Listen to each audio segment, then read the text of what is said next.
In terms of, you really appreciate the preventative side of medicine, that like an ounce of prevention's worth a pound of cure philosophy. Where do you foresee that going in the future? How do you plan to incorporate that into your practice and keep people well? Yeah, it's kind of tough to say there, but that's I think that's the idea of family medicine, that was kind of sold to me throughout my training or even pre-medicine. I always thought family medicine was just about kind of prevention because I was fortunate to have a doctor being like, hey, you need to keep exercising, you need to make sure you're eating your vegetables and do stuff like that. And even then, it's like the only reason I was at the doctor was because, like, oh, my mom was having an issue, my dad was having an issue. It's not like they just went there to get that advice, right? Um, but as I kind of go through my training and as now somebody who's working within the system, I think with our Canadian model, the kind of the universal healthcare, the publicly funded system, I think prevention really has to be the main focus now. If it's something to keep our system going, to keep it sustainable, we can't just keep seeing patients when they're already a little brush fire turning into that forest fire, and we just kind of throw a med at them and say like, oh, this should hold you off for now. But if it doesn't, go to the emerge, and then you kind of keep doing that, keep holding it under bay, but eventually it hits that peak. Whereas if we can find some ways to implement a little bit more of that prevention earlier in their lives, maybe even at the elementary school kind of stage, middle school, high school, kind of public classes and accessibility. I think that would be, in my mind, something that could definitely help kind of relieve a little bit of the burden on the system. But obviously, that's not going to work just quite quick as we need it. But that's something I think that we should be thinking about, hopefully, down the road. It's a good point, right? Like we talk about all the demand and the burden on the healthcare system and how can we make it run more efficiently, but why not get intervening upstream of the problem, right? Like why not have a course in school for healthcare literacy, like just reducing the demand for healthcare problems by educating people and patients, right? Like I've heard a lot of people refer to, Western medicine sort of as sick care as opposed to health care because it's reactive, putting out fires, like you mentioned. Like, why not invest more in that health of the population up front?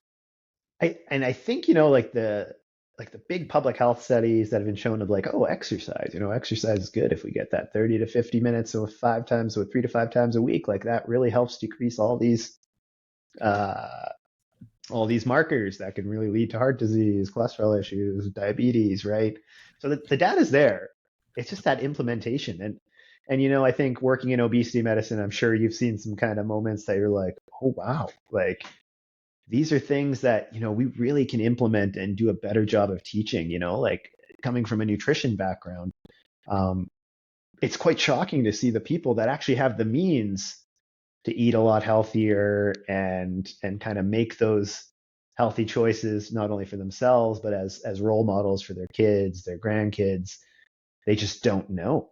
They're just saying like, oh yeah, like I like white bread because it's enriched with vitamins, so it's probably pretty good for me, right? So we go through about 2 loaves a day kind of thing, and you're like, oh wow, like there's a point of intervention that could have been made here at many stops down the way, and to get to this point right now.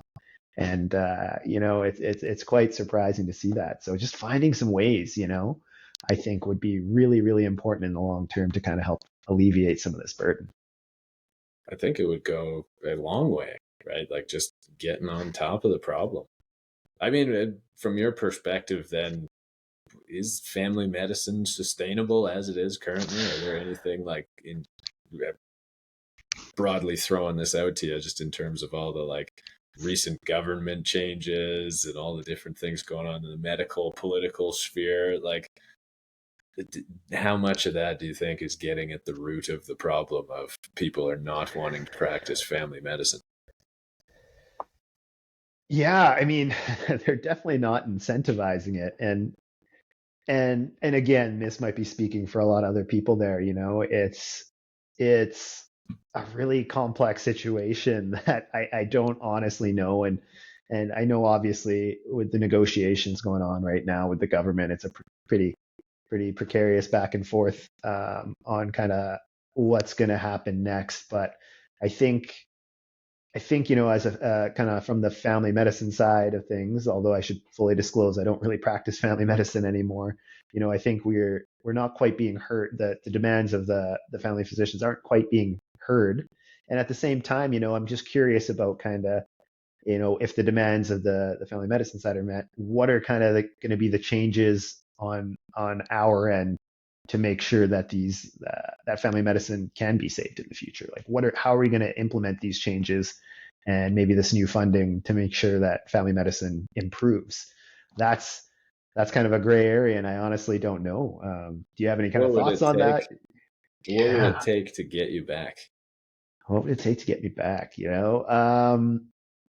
Honestly, I kind of like working from the a preventative aspect. So I think if I had a way to kind of implement more prevention in a formal setting, I think they've always rolled out some interesting ideas. Like the PCN in theory was supposed to be a great model for prevention. You have all your specialists as you need, but even then, it ended up kind of being shifted into being used as, oh, your A1C is now 6.1. You're pre-diabetic. We better not let this get too far out of control now. Whereas it's just like, hey, like, how's it going? Like, oh, I noticed you're you're having some digestion issues. Maybe we should get you seen a dietitian to prevent you from getting to this point where you have high cholesterol that your family has a strong history of, kind of thing, right? So it was like the idea was there, but it just wasn't in practice ran quite implemented correctly, in my opinion. So it wasn't like a money thing. It wasn't like a, I don't know. There's a lot of like single variant things that you can try and point to, but overall, it was just like the type of practice. Yeah, yeah. I think one of the things that kind of popped up in my mind and like working in a lot of family medicine clinics, I just thought they were kind of outdated technology. It was kind of inefficient. And I think that's going to have to be something that really changes. I think we need to really start implementing and utilizing a lot of these uh, technologies that are available to us. Like, it's amazing how many, as a locum, I must have worked in 8 clinics, just kind of all around the Calgary area, southern Alberta, Yellowknife. And like some of these EMRs we're using were just like MS DOS, man. Like those big floppy disks, you basically just got to put them in there and just use it. It was crazy to see that this is how we're taking care of like our patients, and we're paying a lot of money to use these dinosaur EMRs.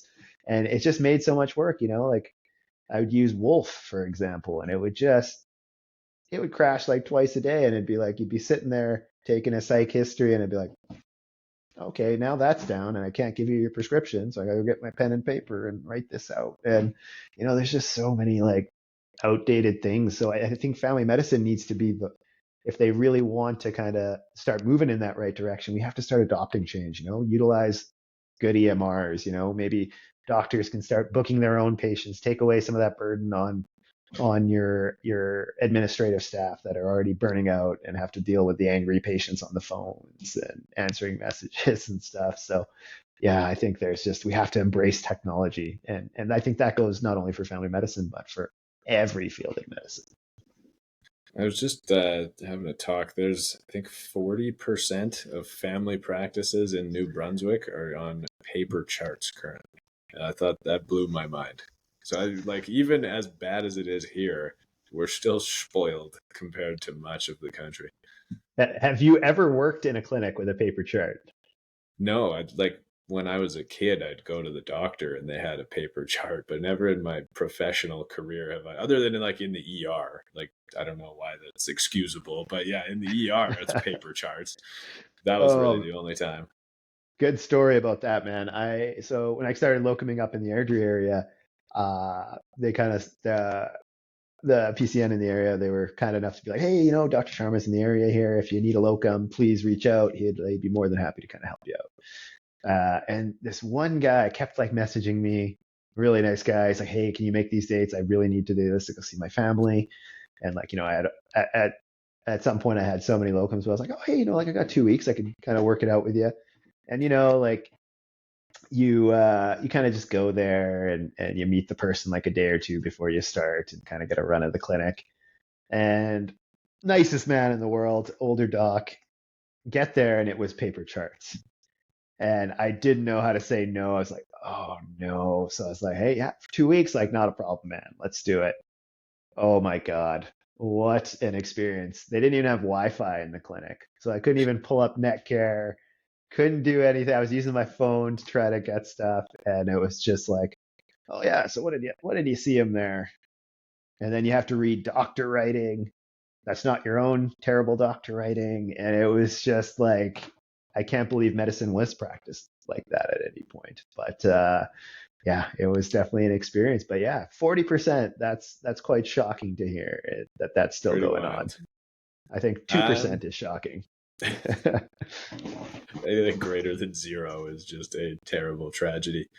Eh, Your personal wellness tip before we wrap up here. What do you do? How do you actually keep yourself alive? What's the number one thing?